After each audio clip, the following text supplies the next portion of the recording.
Shrini, how did this idea germinate and what it really means?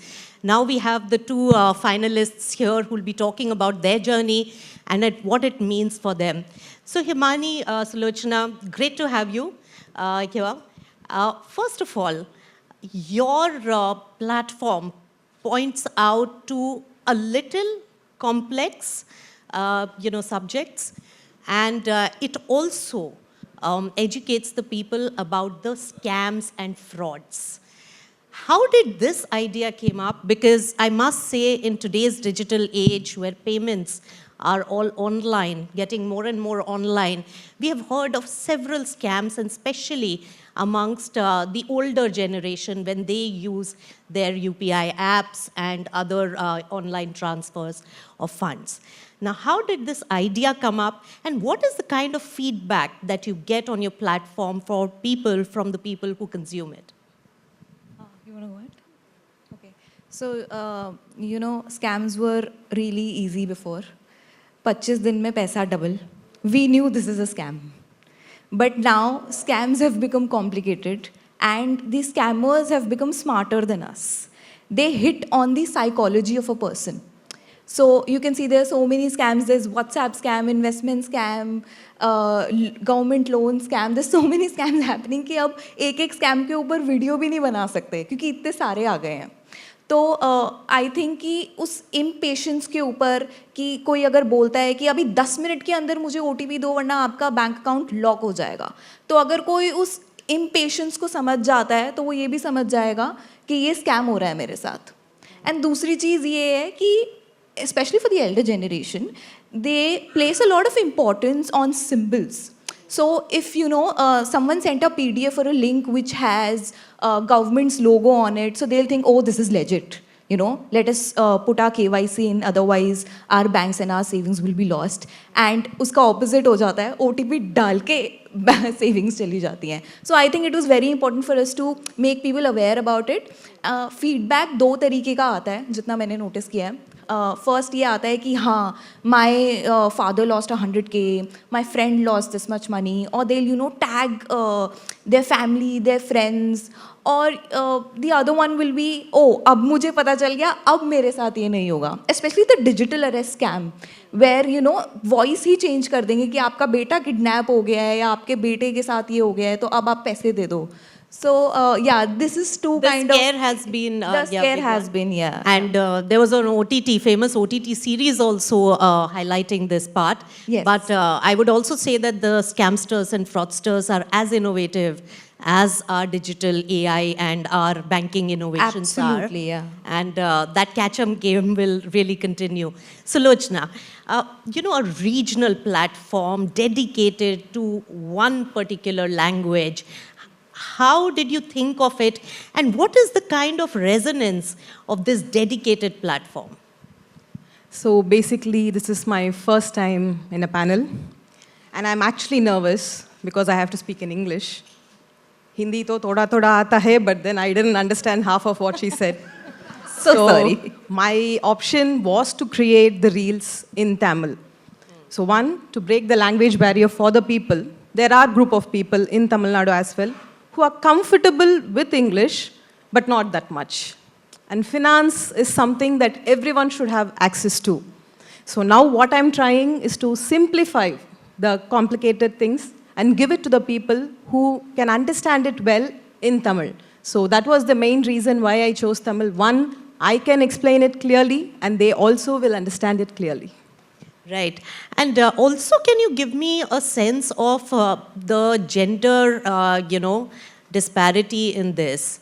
How is it more women want to follow, more women who are educating them, or is it diverse? I would say 70% is women, and the rest, like 30 to 40% I have men.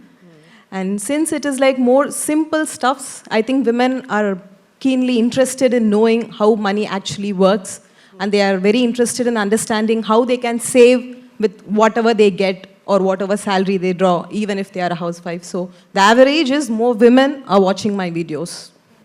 Okay, so women want to understand this, but I would say that those housemakers who actually manage their house, I think they do a phenomenal job with financial planning, I would say. And if I had to teach any woman, a first-time earner about this, I would say your one dress will become absolutely free if you invest, because that is the money you're getting over and above your salary. All right. So, Himani, when we talk about, the subjects that you choose, how do you identify the subjects and verify them? Because that is very critical in financial world. When I started my content journey back in 2023, everyone was talking about SIP and FDs. And I thought this is not personal finance, this is just a part of it. So I thought that, as a research student, I wanted to identify gaps, like which part of topics, we're not talking about. So personal finance is also insurance, it's also corporate bonds, it's also debt funds, it's also REITs, it's also InvITs, it's also emergency funds. It's like so much. And it's also loans. I mean, we don't talk about it. It's also the penalties, the prepayment penalties that we have to pay if we are, taking out our money out of FDs before the timeline. So I wanted to talk about all of these matters because people were just talking about SIPs and stocks, and they were just investing in IPOs and penny stocks. And how do I verify all of that? Because my background is from finance. I was working in a consulting firm.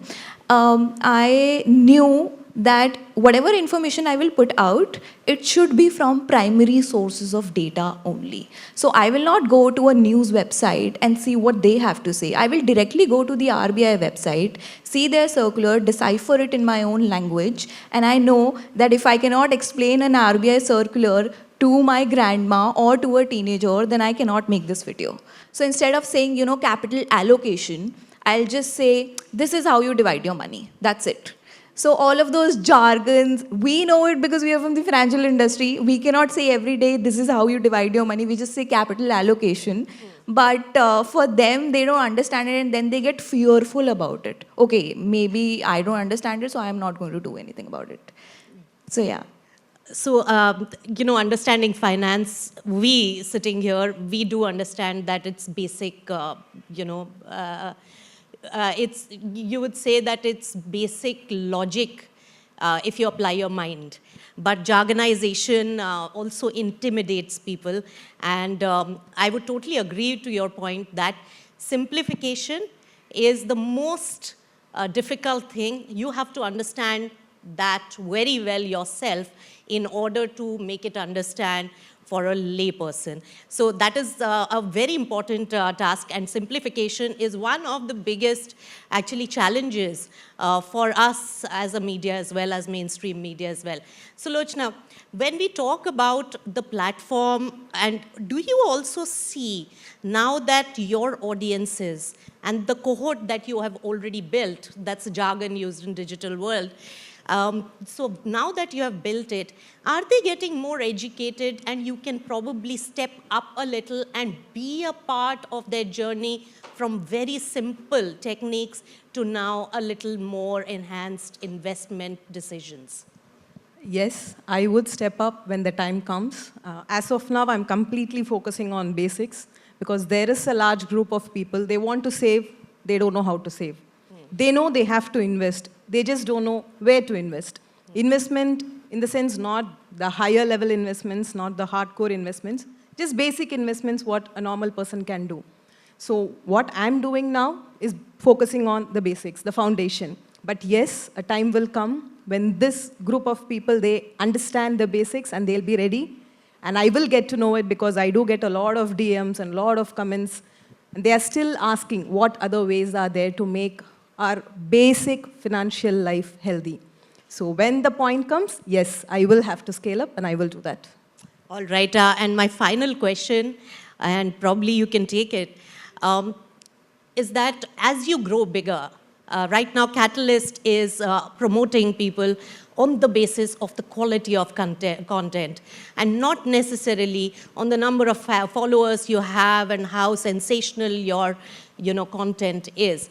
But there will come a time in the journey of any content creator, like is the case with most of the mainstream media as well, is how many followers are you getting? You are becoming powerful, and you probably will have to do PR or even promote certain products versus the others, which will not be true to the ethos of the education that you're looking at.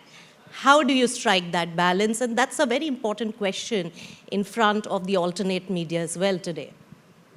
Look, I'm not going to say growth doesn't matter to us. It does. Like for every business, for every profession, growth matters.